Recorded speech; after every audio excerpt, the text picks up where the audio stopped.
produksinya. Mm-mm. Oh, ketik. Oke, oke, oke, oke.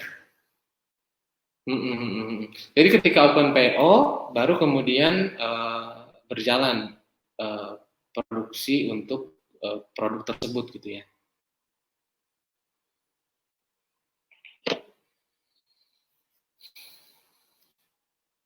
Mm-mm.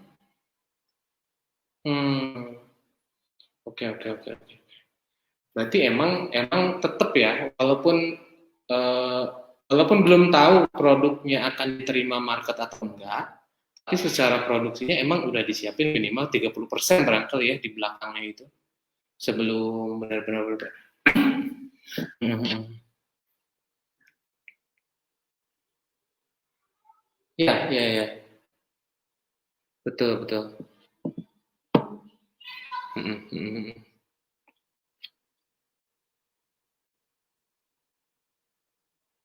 Mhm. Oke, oke.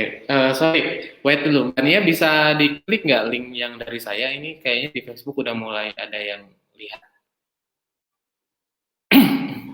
Iya, dikirim di WA. Udah ada yang ngelihat nih sekarang. Tadi lama banget soalnya.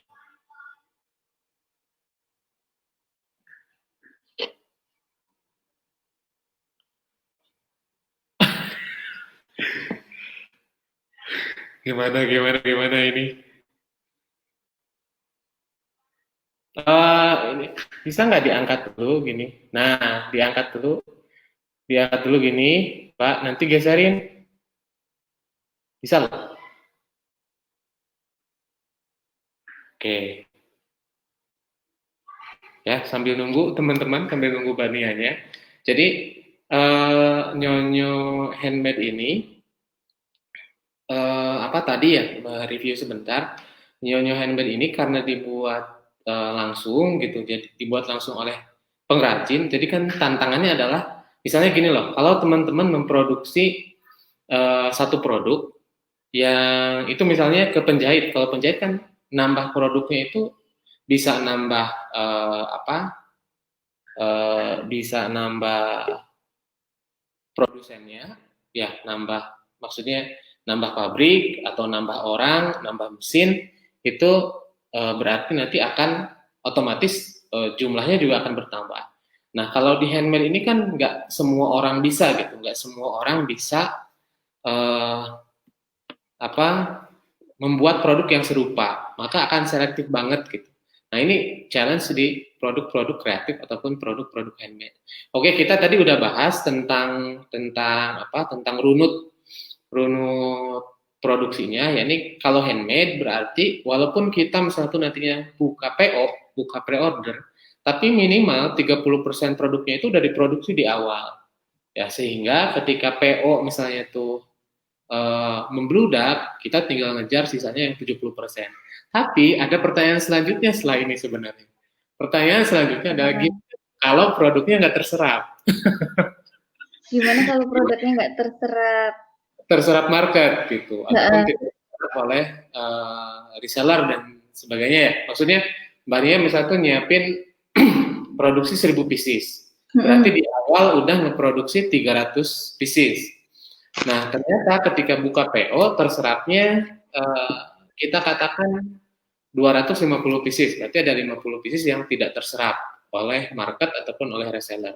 Nah, ini kira-kira digimanain sama Saya atas? pernah 500 nggak terserap, Kang. Nah, itu gimana? Digimanain tuh? Paket bundling, jadi beli apa dapat apa gitu. Alhamdulillah jadi terserap gara-gara itu, Kang. Iya, iya, iya, iya. Oh, berarti paket Kita bundling. iya, kita jual dengan paket bundling. Itu aja atau ada strategi lain? Itu aja sih, Kang, sama paling di kayak diskon akhir tahun, cuci gudang gitu, Kang. Oh, wow. Berarti diskon akhir tahun ya? Mm-mm. Sama cuci gudang. Nah, karena ini problem yang dihadapi banyak produsen ya, termasuk saya juga nih, Mbak Nia, dalam inventory produk itu apa banyak yang kita misalnya tuh ekspektasi udah Wah, ada Kang Dewa nih di Facebook. Kang Dewa. Kang Dewa. Guru kita Kang semua. Dewa. Iya. Ini Mbak Nia udah kode-kode mau diundang katanya itu ke YouTube. Iya, Kang Dewa. Saya bangun rumah gara-gara bukunya Kang Dewa loh. Oh, biasa, Masya Allah. Ini udah kode keras banget, harus diundang. Iya, Kang. Udah 2 kali kode, Kang. Ya Allah. Oke, lanjut yang tadi. Lanjut yang tadi, Mbak Nia. Tadi kan ya bisa dibilang itu ada yang komen juga, bisa dibilang kurang laku gitu.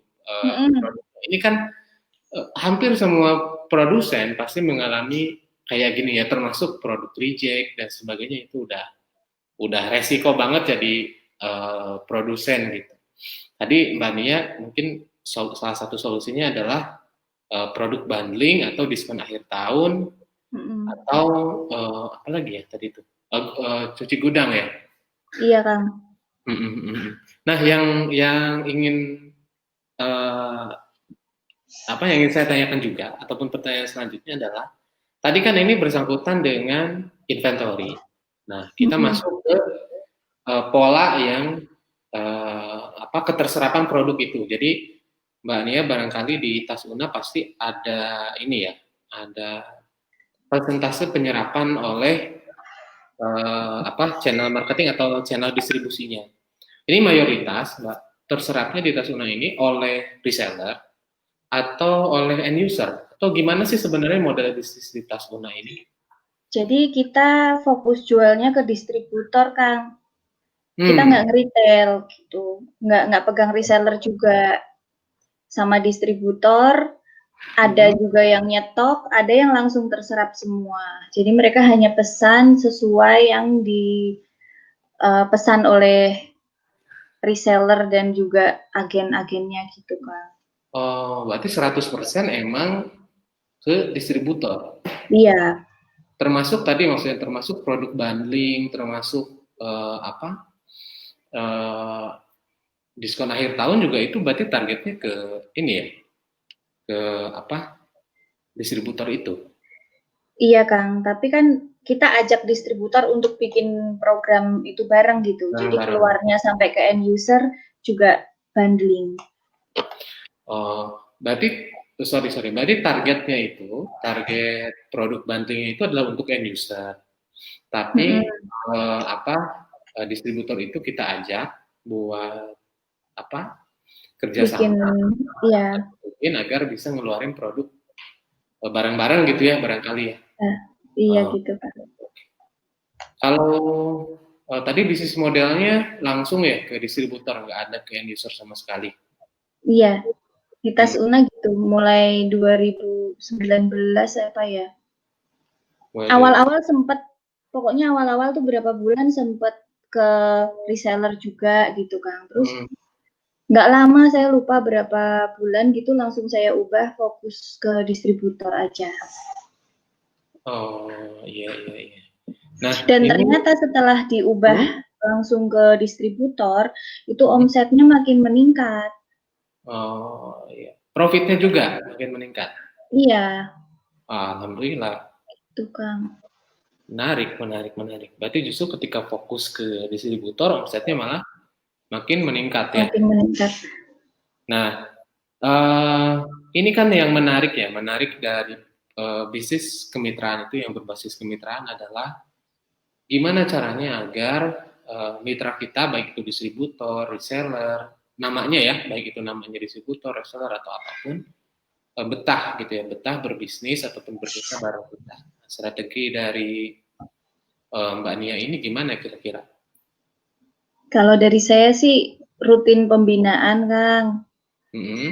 Saya juga by WA, kemudian saya bantu distributor untuk bikin kolam-kolam ikan baru mereka. Kan ada beberapa distributor yang mungkin belum pede aja gitu ya kalau bikin kulwa terus ngisi materi. Jadi saya bantu, saya yang ngisi kulwanya, ngisi materinya di dalam grup yang nantinya itu akan direkrut mereka jadi tim penjualannya mereka. Jadi Mbak Nia sendiri yang turun buat ngisi kulwa gitu ya, kuliah di grup-grupnya distributor. Ada Mas Dimas. Yang megang reseller. Iya, agen, reseller, marketer. Oke. Nah, pertanyaan selanjutnya, emang syarat jadi distributor gimana sih, Mbak? Belanja beberapa ini Kang, titik-titik gitu Kang. Belum mahal sih, masih murah. Iya, titik-titik rupiah Kang, titik-titik juta rupiah. Oke. Nggak mau dibuka aja di sini? Murah kan, 3 juta aja. 3 juta, tak buka aja ya. 3, iya dong. Hanya dengan 3 juta rupiah Kang. Oke, 3 juta rupiah udah bisa gabung jadi distributor. Ya. Itu satu kota satu atau kayak gimana? Enggak satu juga sih Kang, kayaknya maksimal 4 deh Kang. Satu kota ada maksimalnya. Tergantung, nanti kan saya lihat. Halo Mas Dodi, Aduh, ini yang lagi workshop. Hey, udah beres workshopnya? Oke. Saya lihat juga Kang, ini distribusi di kota tersebut, misalkan ada 4, itu penyerapannya udah bagus apa belum? Kalau misalkan nggak bagus, atau ada yang non-aktif gitu kan bisa diisi kuotanya. Oh, iya. Mas Dodi ini. Aku kok ketawa itu lihat komennya si Mas Dodi ya. Ini tingkat PD-nya emang, aduh, Masya Allah ini. Coach Siapa ini. Mas Dodi ya? Wah, emang luar biasa Mas Dodi. Ya. Over percaya diri. Emang benar. Iya. Oh, berarti satu kota itu bisa nyampe 4 distributor ya? Ada Kang, kalau nggak salah, saya lupa Kang. Ada kalau nggak salah. Bisa nyampe 4. Oke. Dan nggak masalah sih kalau menurut saya, kan itu tergantung pemahaman ownersnya masing-masing ya, atau peraturan perusahaannya kayak gimana. Iya. Maksudnya apakah dia mau menerapkan teritorial, misalnya satu kota satu, atau satu kota bisa lebih dari satu, ya itu tergantung dari kebijakan perusahaannya masing-masing. Karena ya semuanya pasti punya dampak positif dan negatif juga. Iya, tapi kan sekarang ini distributor juga jualnya juga online ya Kang. Kalau menurut Kang Dewa sendiri, Kang Dewa, Kang Ilham sendiri, gimana? Ya? Itu ngaruh nggak? Saking pengennya diwawancara Kang Dewa ya. Ngaruh nggak sih? Nggak sengaja ini. Teritori. Kan sekarang kita jualannya semua online. Nah, offline-nya kan jarang. Nah, teritori itu ngaruh apa enggak gitu? Ya itu Mbak, maksudnya kalau saya dari segi marketing ya nggak terlalu ngaruh ya, apalagi kalau itu emang online. Tapi ya ngaruh juga kalau itu misalnya tuh untuk menjamin trust gitu dari perusahaan bahwa kamu ya udah cukup di sini aja, marketnya gede kok, bisa juga diambil.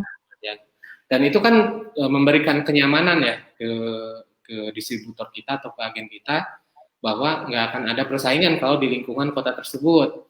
Kemudian bisa juga kan di sana diterapkan nanti posisinya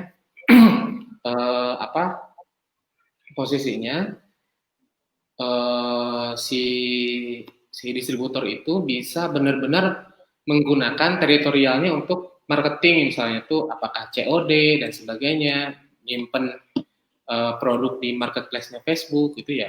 Ya kembali lagi sih, semuanya kan tergantung kebijakan dari perusahaannya kayak gimana. Yang jelas maksudnya ada dampak positif, ada dampak negatifnya juga. Gitu Mbak. Oh iya. Oke, berarti udah bener ya aku ya, membatasin sih aku Kang tiap wilayah. Ya, benar salah relatif ya Mbak ya. Maksudnya takutnya kan ada teman-teman juga yang menganggap bahwa ya harus dibatasi gitu setiap kota, dan gak masalah kalau menurut saya, itu tergantung dari pemahaman sama prinsip bisnisnya masing-masing orang. Mbak Nia, ini kan kemarin tadi sempet atau bahkan sekarang masih lanjut kolaborasi sama Ustazah. Iya, Ustazah Oki.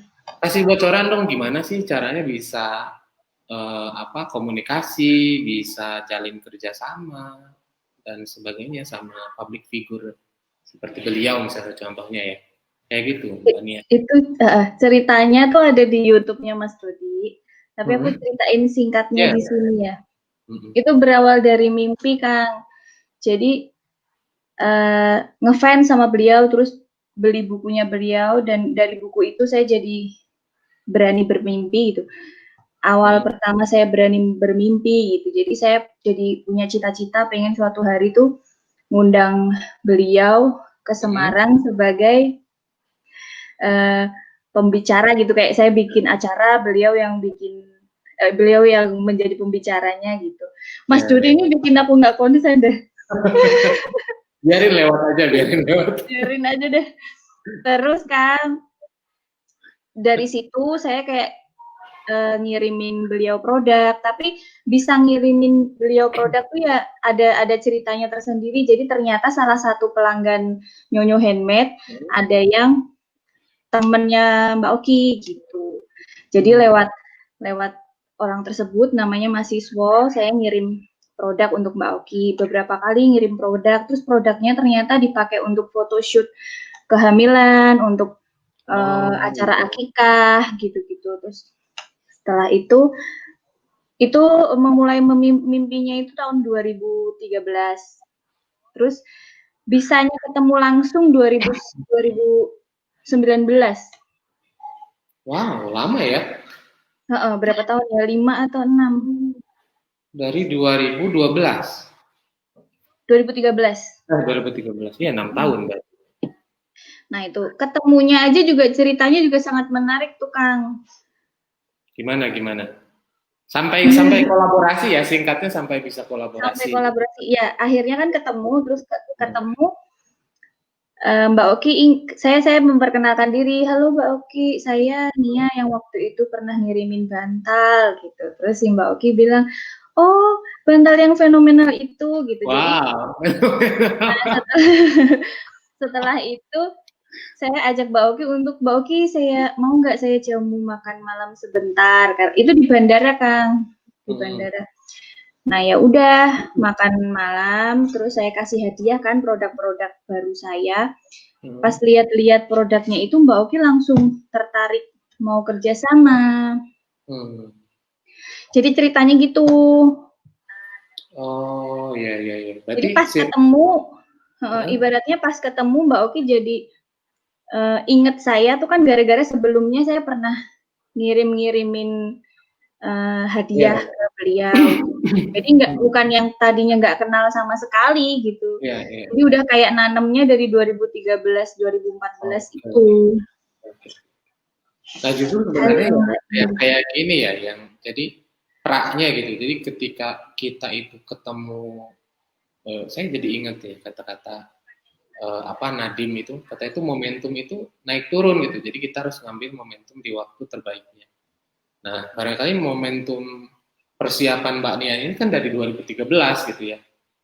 Kesiapan Mbak Nia ini dari 2013, kemudian ketemu momentumnya itu di 2019. Coba bayangin kalau di 2019 itu Mbak Nia lagi nggak punya bisnis gitu. Ataupun di 2018 itu emang udah nggak ada bisnis gitu ya. Secara walaupun bisa silaturahmi dan sebagainya, barangkali trust dari Mbak Oki-nya juga berkurang ya kan pada saat itu. Jadi teman-teman juga barangkali nih yang harus jadi perhatian. Nggak masalah kalau kita belum direspon ya dari kita endorse produk ataupun kirim produk ke beliau, tapi bisa jadi suatu saat nanti kalau bisnisnya kita jalan, kemudian nama baiknya juga kita baik, gitu. Bisa jadi nanti kayak Mbak Nia juga nih, ketemu silaturahmi dan akhirnya cocok gitu. Ya. Nah Mbak Nia, dari pertemuan pertama sama Mbak Oki ya, gimana sih awal kemudian terucap, ayo dong kita kolaborasi gitu. Ketika beliau ngelihat hadiah-hadiah yang saya kasih, kan saya bawa banyak tuh, niatnya cuma buat ngasih hadiah aja, saya nggak terbersit sedikit pun untuk bisa diajak kolaborasi atau kerja sama beliau, Mas. Jadi Kang. Jadi saya cuman niatnya ngasih sama pengen foto bareng, udah gitu doang. Kaget juga saya, surprise. Niatnya cuman buat itu. Jadinya kaget banget ketika beliau kita bikin sesuatu yuk Mbak gitu. Saya pengen bikin sesuatu kayak gitu.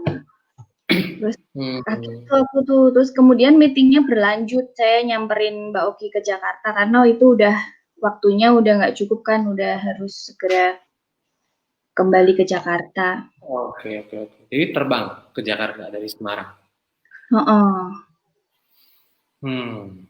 Nah, itu ke Jakarta kita kedua bahas kalinya. Bahas di Jakarta. Ini kan kadang ketika kita ketemu, mungkin maksudnya gini loh, ketika Mbak Nia di Semarang ketemu sama Ustazah Oki ya, relatif nggak kikuk gitu ya, karena tujuannya silaturahmi dan dia nggak ada modus gitu ya. Dalam artian niat nggak ada modus sama sekali. Niat modusnya foto bareng. Oke lah, modus foto bareng ketemu idola wajar gitu. Nah, tapi kan ketika terbang ke Jakarta, first time ngobrol serius tentang bisnis ke depan, itu gimana di sana mulai komunikasinya? Nah, itu juga salah satu impianku yang menjadi nyata itu, Kang. Jadi aku tuh dari dulu tuh pengen banget bisa ke Jakarta naik pesawat buat urusan bisnis. Akhirnya tuh terwujud saat itu. Jadi kan aku ini kan asli Jawa, Kang. Asli Jawa, terus aku tinggal di Semarang, keluargaku ada di Purwodadi, jaraknya cuma 2 jam. Jadi aku tuh nggak pernah punya kesempatan bisa kemana-mana naik pesawat gitu loh, Kang. Jadi jadi aku punya impian. Peluang gitu ya, peluang banget ini. Akhirnya bisa keluar kota. Aku pengen naik pesawat ke Jakarta, Kang. Gitu. Pernah lihat juga Mas Dodi meeting di Citos, gitu tuh aku langsung batin, ya Allah aku juga pengen meeting di Citos. Ya tinggal aja, kenapa sih? Lah sama siapa kan waktu itu belum ada yang diajak meeting. Terus alhamdulillah Allah kasih jalan. Ternyata aku ada kesempatan untuk pergi ke Jakarta meeting dengan Mbak Oki. Oke. Sorry, kembali ke pertanyaan tadi. Itu kan dari segi travelingnya ya, perjalanannya. Iya. Pertama kali ya tadi ya? Iya. Pertama kali ketemunya ngebahas bisnis dengan idola gitu loh. Maksudnya ya grogi lah, Kang. Oke. Grogi banget. Terus tapi juga senang gitu. Karena ya niatnya Mbak Oki kan untuk ini tadi ya, untuk pesantren Mas Hanul Rufats ya, untuk membantu santri duafa. Nah itu aku juga jadi kayak ya seneng banget gitu. Jadi groginya hilang, tenggelam karena semangat gitu, karena excited gitu loh, Bang. Ya biasa aja mengalir, membahas. Waktu itu ke sana saya udah bawa sampel-sampel produk. Jadi itu 1 bulan setelah pertemuan pertama. Saya ke sana sekalian bawa sampel-sampel produk. Mbak Oki tak suruh milih, gimana ini menurut Mbak Oki, warnanya gimana, ada yang perlu direvisi enggak, kayak gitu, Kang. Oke. Jadi pas ketemu itu udah nggak kikuk sih. Nah, pas ketemu itu bawa produk, maksudnya bawa pilihan produk atau prepare Mbak Nia-nya dari Semarangnya apa aja, pas ketemu bahas apa aja, nah itu loh Mbak Nia. Gimana?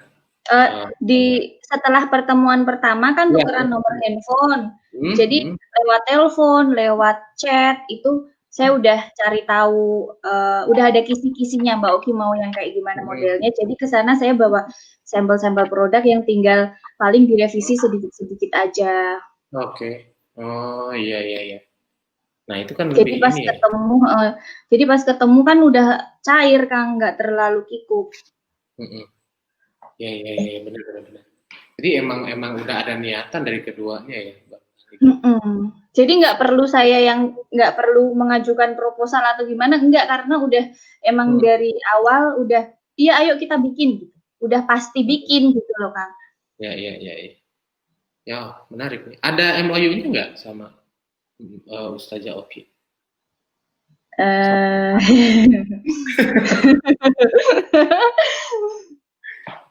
Atau keikhlasan aja gitu, gimana? Ya maksudnya ada atau kan pertanyaan ada atau enggak, kalau ada 3 bilang ada, kalau enggak ada ya enggak.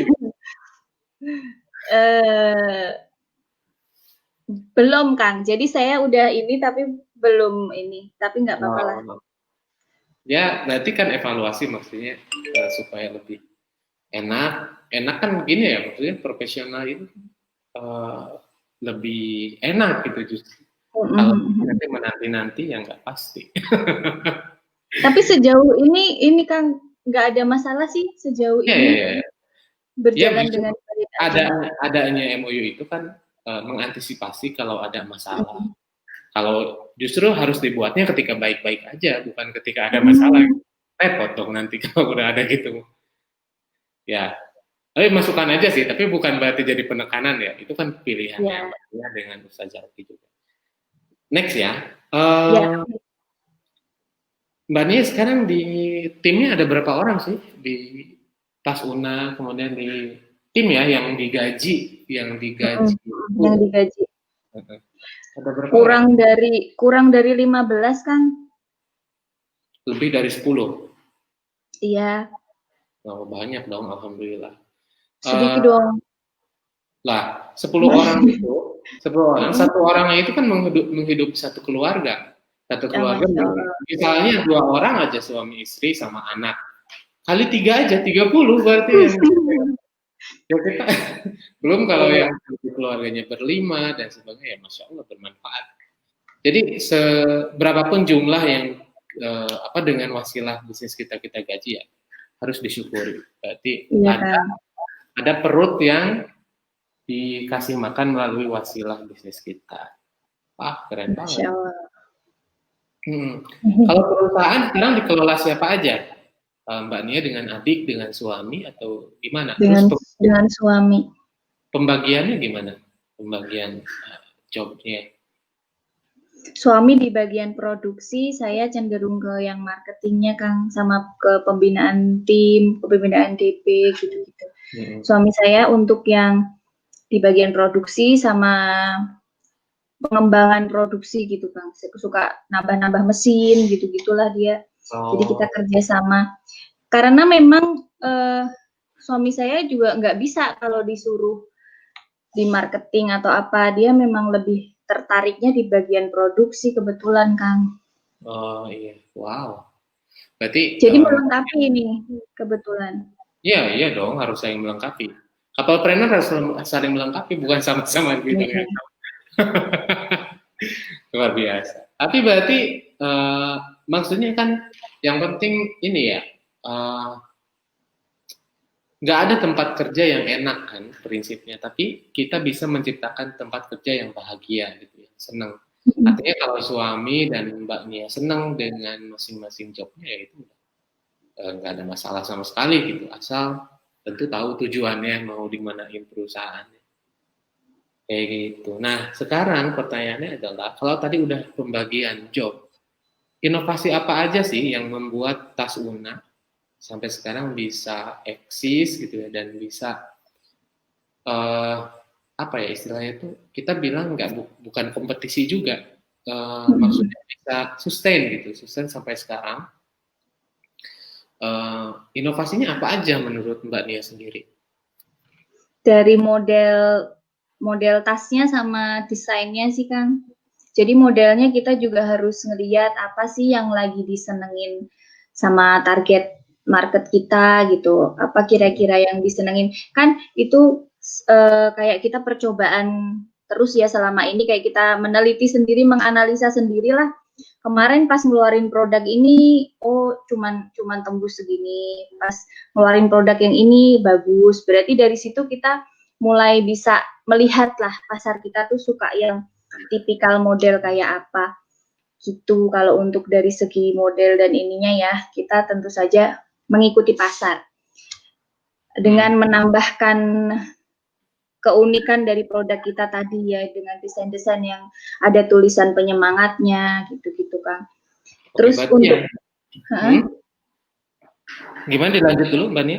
Untuk di bagian produksinya itu yang saya tadinya kurang setuju ketika suami saya mau beli mesin apa yang mahal-mahal itu kan.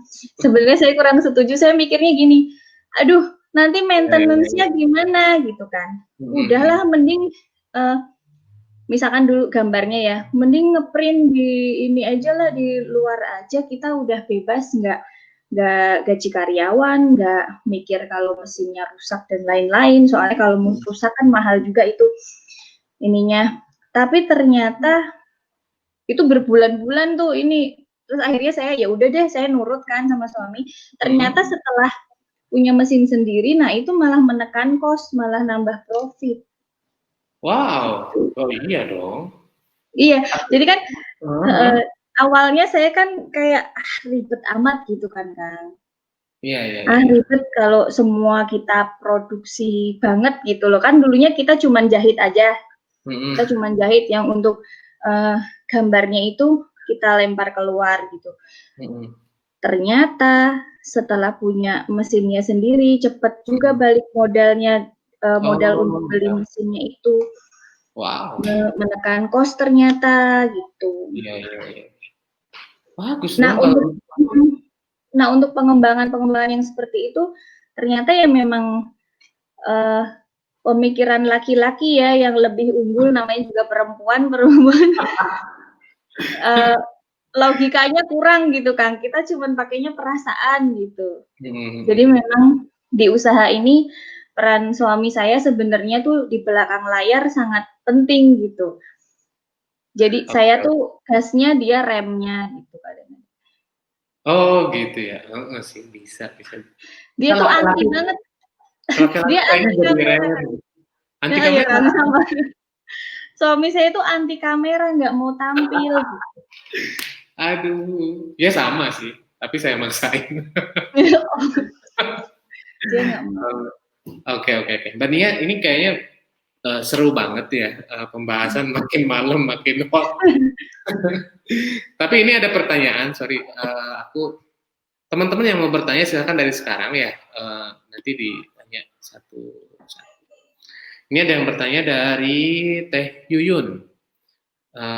Sistem penggajian karyawan bagian admin yang penjualan produknya belum maksimal gimana ya sebaiknya? Dapat poinnya nggak? Enggak. Gimana? Yang penjualan produk, jadi mungkin di CS atau adminnya itu ditarget setiap harinya itu misal harus closing sejumlah 1 juta misalnya itu. Nah ternyata tercapainya cuma 500.000. Itu kira-kira digimanain kalau Mbak Nia? Nah itu jujur aja kalau di saya adminnya nggak ada target gitu Kang, soalnya kita kan nggak retail. Oh iya ya benar. Kita jualnya nggak retail. Jadi kalau untuk soal ini saya kurang nggak bisa jawabnya karena nggak mengalami gitu. Karena model jualan saya ke distributor. Itu kan gimana? Apa saya salah? Harusnya saya punya target buat admin. Ya, enggak juga kan, itu pilihan. Cuma kalau menurut saya dari pertanyaan ini kayaknya harus disupervisi dulu. Kenapa nggak tercapainya? Kenapa? Karena targetnya juga berapa itu kan berpengaruh. Target itu harus proporsional. Kalau proporsional bisa menjadi motivasi, tapi kalau terlalu tinggi bisa mendemotivasi, artinya menurunkan motivasi dari adminnya itu sendiri karena terlalu tinggi. Tapi kalau terlalu rendah juga ya nggak nambah perjuangan gitu. Menurut saya harus disupervisi dulu apa-apanya yang menjadi faktor dari tidak maksimalnya penjualan. Nah, tugas owners itu kan tahu ya di mana celahnya itu. Kalau bisa sih, ya kalau mentok-mentoknya adalah di human-nya, karena belum bisa melayani customer dengan baik ya berarti diikutin workshop atau training kayak gitu ya. Iya. Oke. Tadi juga ada beberapa pertanyaan di Instagram. Iya. Aku lihat mana ya? Ada tadi yang pandemi. Pembagian tugas saya dengan suami tadi udah. Udah ya. Ini apa kasih reward termasuk hal supaya para distributor betah Mbak Nia? Rewardnya barangkali rewardnya apa? Iya ada di tas Una ada rewardnya. Rewardnya macam-macam, ada emas, ada holiday, ada umroh, Kang. Oh, umroh sekarang saya iya sih di Ameli juga ada umroh tapi karena sekarang lagi pandemi itu diganti atau gimana kalau di tas Una? Belum selesai Kang periodenya. Aku udah selesai sih, tapi kayaknya harus ditunda kali Kang. Ya solusinya nanti harus dipikirin dulu kayak gimana. Soalnya kan secara budgeting udah kita siapin. Iya. Ya maksudnya mau digimanain aja gitu nanti. Barangkali dibahas. Kemarin aja aku emas ternyata emasnya naik Kang. Untung gitu. Iya loh. Aduh, luar biasa. Biasanya beli emas itu 800-an ribu ya, sekarang udah 1 jutaan. Dan itu dalam kurun waktu 3 bulan kalau nggak salah ya. Wow. Iya. Itu juga, tapi alhamdulillah lah masih tercover, masih bisa. Jadi kalau yang udah beli emas di bulan Januari, kemudian dijual bulan Juli, udah cuan tuh. Cuan. Oke. Apa? Mana? Seberapa besar efek pandemi di bisnisnya Mbak Nia? Coba Mbak Nia gitu. Nah ini aneh ini Kang. Iya. Udah siap-siap nih, aduh ini kayaknya bakalan turun gitu. Tapi yang turun ternyata hanya salah satu aja gitu. Yang lain masih bertahan. Oke, bertahannya ini stagnan, relatif menurun atau relatif menanjak? Ada yang menanjak, ada bulan yang malah nanjak, heran banget aku tuh Kang. Masih mau lebaran kalau nggak salah. Oh iya dong, kalau lebaran emang harusnya 3 kali lipat pendapatannya. Iya. Ada yang nanjak, terus ada yang biasa. Yang turun tuh cuma 1 Kang. Itu juga kendalanya karena itu di Al-Quran ya Kang. Kendalanya karena penerbit. Telat maksudnya? Iya, dari bulan Januari dia udah telat kebanjiran, kena efek banjir kan penerbitnya di Jakarta. Oh iya dong, Jakarta dulu pas awal Januari kan, iya benar. Iya, kita waktu itu agak turunnya di Quran karena ya itu satu dan lain hal persediaan Quran yang bestsellernya malah percetakannya malah macet. Sampai sekarang nih Kang, yang Al-Quran bestsellernya tuh nggak bisa keluar karena percetakannya tuh nggak tahu kenapa kok nggak dicetak lagi. Dulu alasannya banjir, tapi sekarang kenapa nggak ada alasan kan seharusnya? Ya, gimana ya? Nggak tahu. Terus ya udah kita alihkan dengan Al-Quran yang lain. Isinya ya tadi yang saya maksud. Ya. Maksudku ya tinggal cari vendor aja kalau emang nggak ngeproduksi di sana. Yang itu nggak ada Kang, yang itu susah. Itu Quran. Itu Quran terjemah per kata tapi ukurannya kecil. Terus ada keistimewaan lainnya juga. Itu yang bestseller waktu itu. Malah nggak ada. Oke deh, nggak apa-apa. Ini lanjut dulu ke pertanyaan selanjutnya. Ada nih dari Mbak Nurul Faiza. Kalau dari Mas Ilham dan Mbak Nia, gimana sih cara ngatur keuangan dalam bisnis biar nggak blong dalam sekali pre-order? Blong apa ya? Maksudnya apa ya? Blong dalam sekali pre-order. Oh, mungkin habis. Maksudnya blong duit pre-order sekali itu langsung habis gitu apa gimana kan? Dalam bisnis biar nggak atur keuangan. Atur keuangan dalam bisnis biar nggak blong dalam sekali pre-order. Ini perspektifnya sebagai business owner-nya atau sebagai reseller ya? Nggak tahu. Tapi kalau dari segi business owner-nya, kalau menurutku pre-order itu kan emang harus apa ya? Intinya case-nya itu aman dulu gitu buat pre-order dari sejumlah berapa. Misal kita mau ngeproduksi 1000 pieces dan itu ketika kita ngeproduksi 1000 pieces walaupun nggak terserap perusahaan kita tuh akan aman gitu. Ketika 1000 produk itu nggak terserap semuanya gitu, itu akan aman secara cash flow-nya gitu. Jadi emang harus disiapin dulu dari awal keuangannya. Atau bisa juga biar nggak salah perhitungan. Nah, kalau nggak salah perhitungan, yang nggak tersistem gitu, Mas. Nah, kalau menurut saya, jadi kalau Mbak pernah belajar tentang gimana sih agar membuat produk itu, misal kita ngebuat produk itu harus zoom out ya, zoom out dari segi laporan keuangannya. Misal dari 1 tahun bulan apa aja yang akan rame. Nah, itu satu tahun itu 1 miliar. Nah, Januari berapa ratus juta, ini berapa ratus juta. Nah, itu kan persentase nantinya. Nah, kita akan tahu di bulan Juli itu atau di bulan Ramadan itu penjualan akan meningkat. Nah, kita siapin nantinya budgeting yang emang proporsional untuk produksi dengan sejumlah dari persentase itu. Jadi nggak akan keganggu keuangannya walaupun kita ngeproduksi banyak produk dan produknya nggak terserap. Gitu. Dan tugasnya nanti adalah gimana caranya produk yang nggak terserap itu dijual ke market. Yang pertama kalau mau untung ya berarti harus buat strategi baru. Gimana cara ngejualnya dari strategi baru. Tapi kalau cuma mau ngebalikin modal itu, ya dibuat bundling, dibuat diskon dan sebagainya sih. Itu menurutku. Mbaknya gimana? Ini ya betul kok. Perspektif owner katanya. Iya, terus kan biar nggak salah perhitungan kan, itu katanya. Perhitungan mungkin untuk ini loh Kang, mungkin salah perhitungan kayak produksinya jadi kelebihan atau ternyata produknya nggak disukai kayak gitu kali ya? Iya, maksudnya kan berarti harus dihitung dulu dari awal. Mbak Nia nanti mungkin kita akan ke skip ya sebentar, ini karena tersisa 1 menit 30 detik lagi, nanti kita akan lanjut lagi. Jadi kalau sekiranya kepotong di Instagram ya, stay tune aja, kita ulang lagi ininya.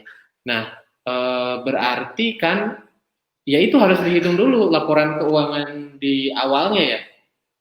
Laporan keuangan awalnya, mana yang kita harus produksi banyak, mana yang cuma sedikit aja, mana yang cuma sedang-sedang aja gitu.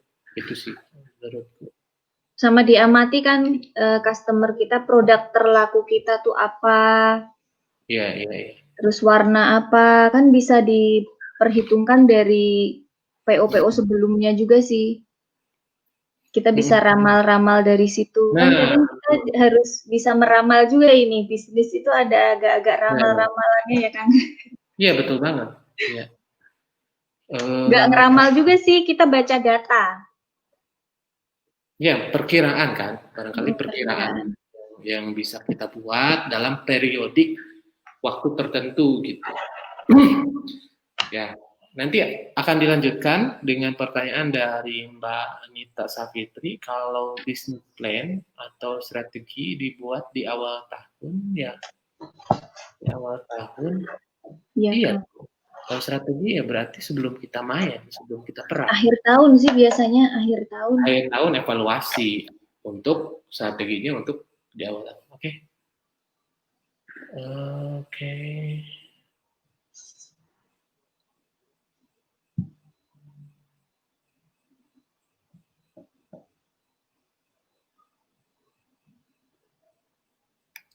Mbak Nia di Instagram dilanjut lagi ya? Aku udah mulai lagi. Oke, Kang. Teman-teman yang masih nyimak di Facebook, stay tune ya. Kalau ada pertanyaan silakan disampaikan aja. Karena kita juga udah mau di akhir-akhir mungkin sekitar 10 menitan lagi untuk live kali ini ya. Kan bisa keambil manfaatnya buat semuanya.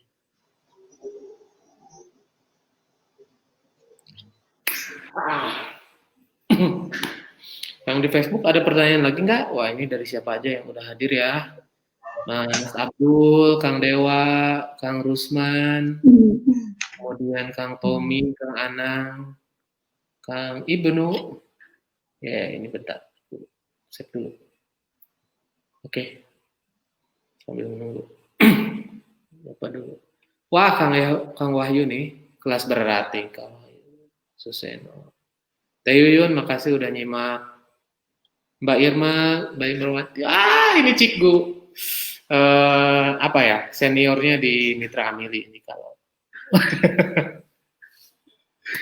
Oke, ngelanjutin tadi ya, yang bisnis plan atau strategi bisnis. Menurut saya, yang namanya strategi itu harus dibuat di awal. Karena ya strategi itu disiapinnya sebelum perang. Gitu. Kecuali kalau taktik atau teknik gitu ya, teknisnya ya bisa ketika kita pelaksanaan. Walaupun strategi itu ya bisa diubah juga ketika sedang di medan perangnya gitu, atau sedang di perjalanan. Kalau dari Mbak Nia sendiri gimana? Iya Kang, di awal, tapi awalnya saya tuh berarti akhir tahun kan? Ya. Maksudnya sebelum Januari, biasanya Desemberan gitu udah bikin target untuk tahun depan gitu Kang. Sama sih. Ya. Berarti sebelum tahun berjalan kan ya? Iya, sebelum tahun berjalan.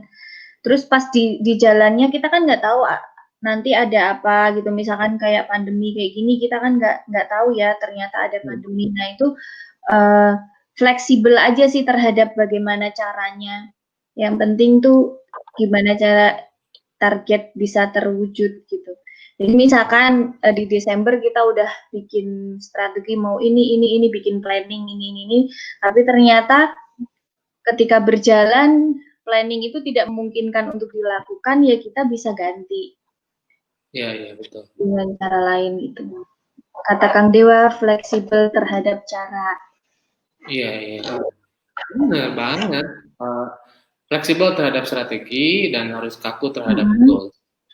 Yes. Mbak Nia, sekarang jumlah tim penjualan ada berapa banyak nih? Total 3 brand, saya masih sedikit kan. Kalau total 3 brand ya 50-an lebih. Oh banyak dong, 50 banyak. Ya sedikit dong.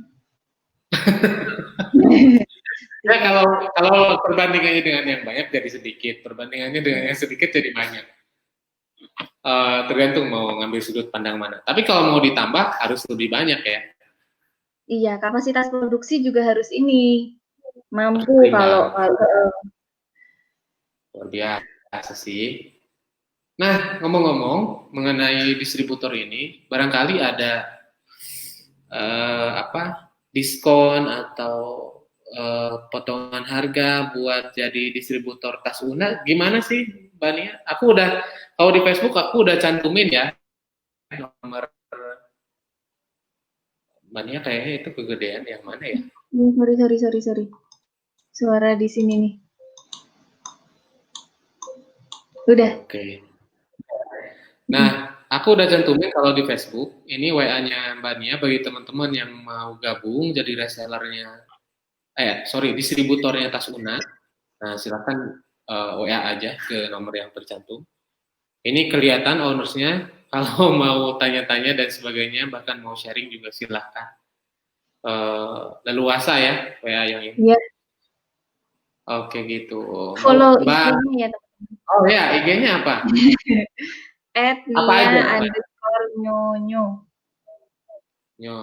@nia_nyonyo. Ini ownersnya. Kalau barangkali mau tahu kan bisnis-bisnisnya apa aja. Nama-nama Nyonyo Instagram. Handmade. Buka aja akun IG aku, itu nanti ada semua akun jualannya di bio Instagram. Oke. Jadi teman-teman yang mau gabung atau mau tanya-tanya dulu deh, boleh buka aja akun Instagramnya Mbak Nia.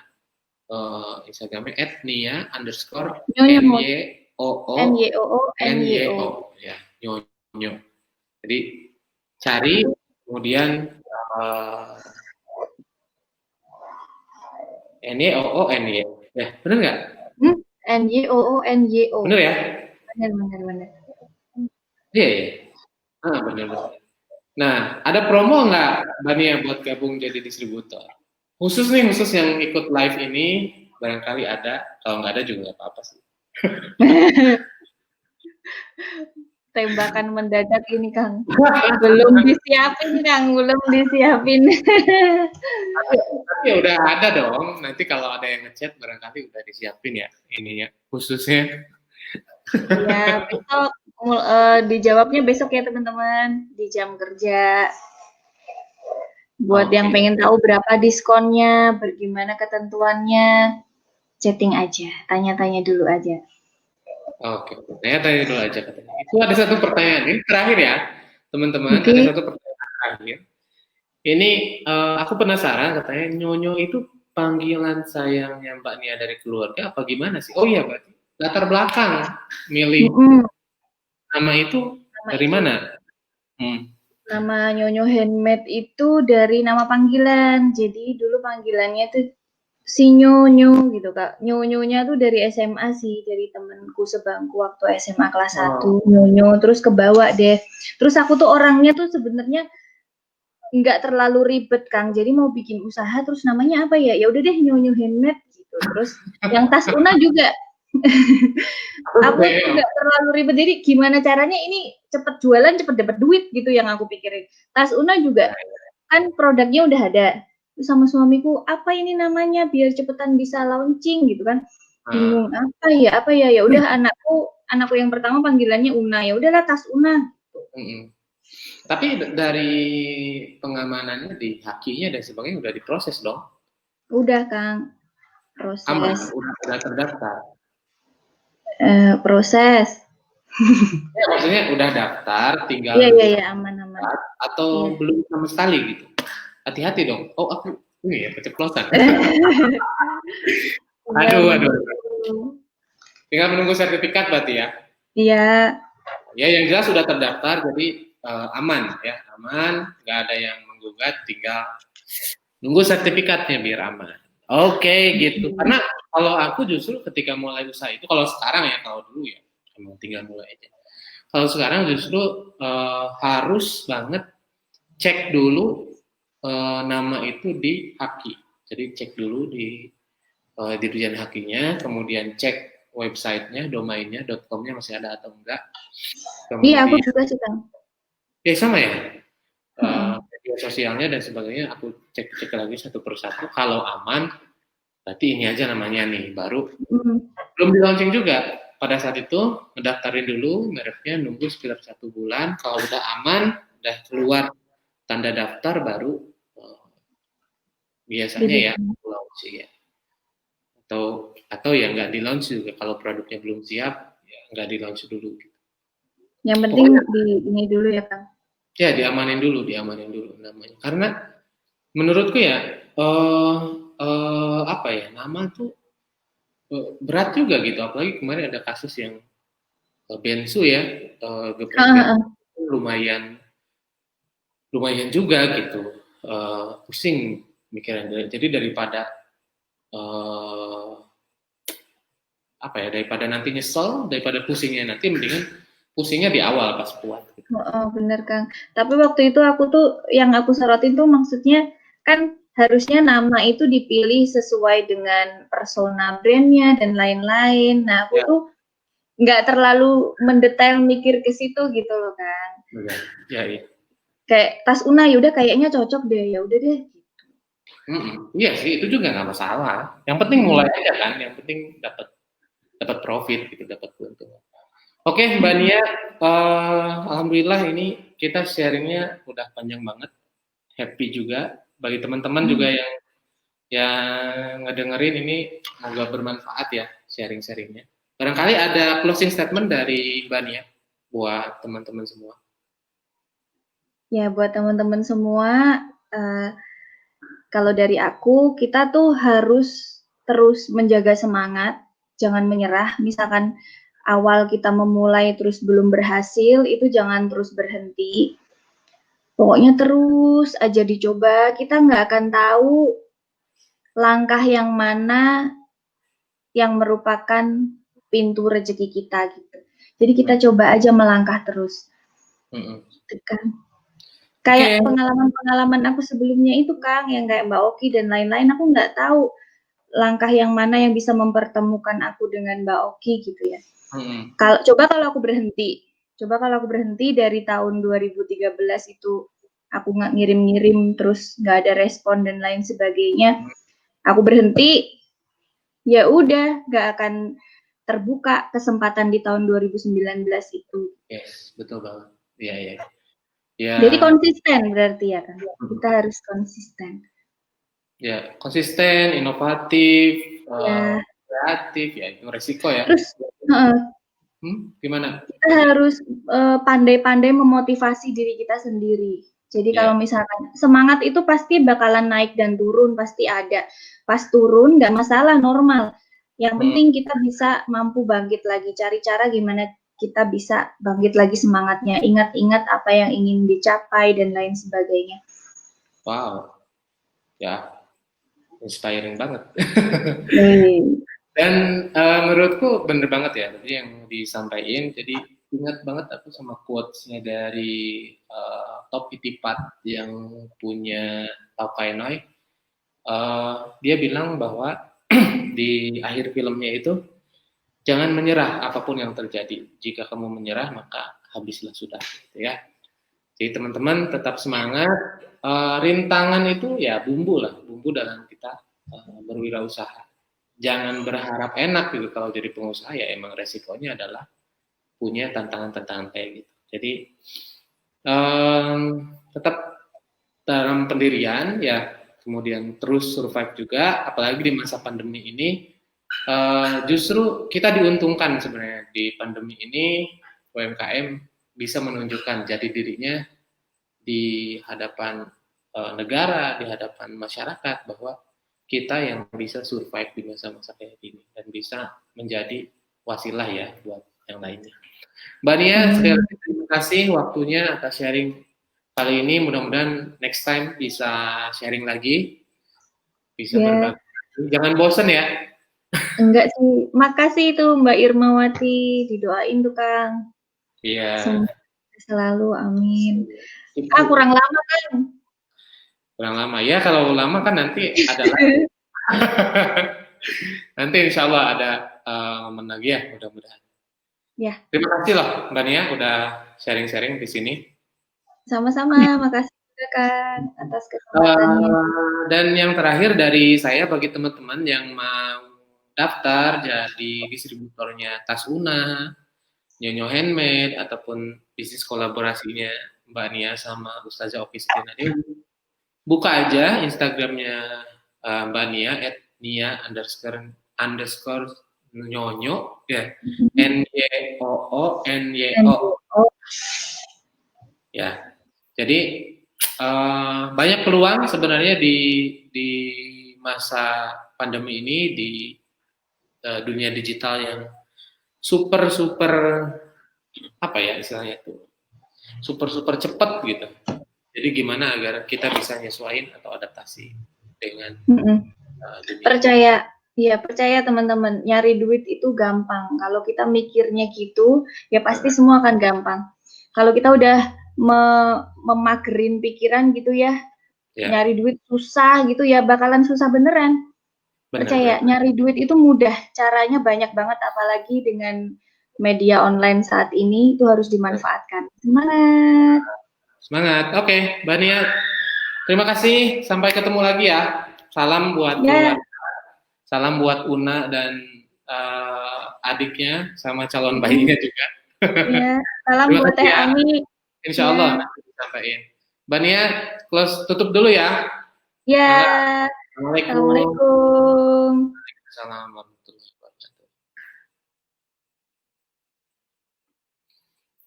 Oke, teman-teman, alhamdulillah sharing kita malam ini udah selesai, dan banyak banget ilmu yang bisa diambil, karena saya juga masih banyak belajar. Tadi insight-nya banyak banget dari Mbak Nia, dan akan jadi ilmu yang sangat berharga buat saya nanti diterapin juga di bisnis-bisnis kita.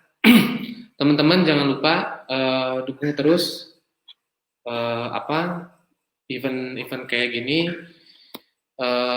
atau kalau teman-teman punya rekomendasi pemateri yang bisa saya undang untuk bisa live bareng lagi, komunikasi lagi.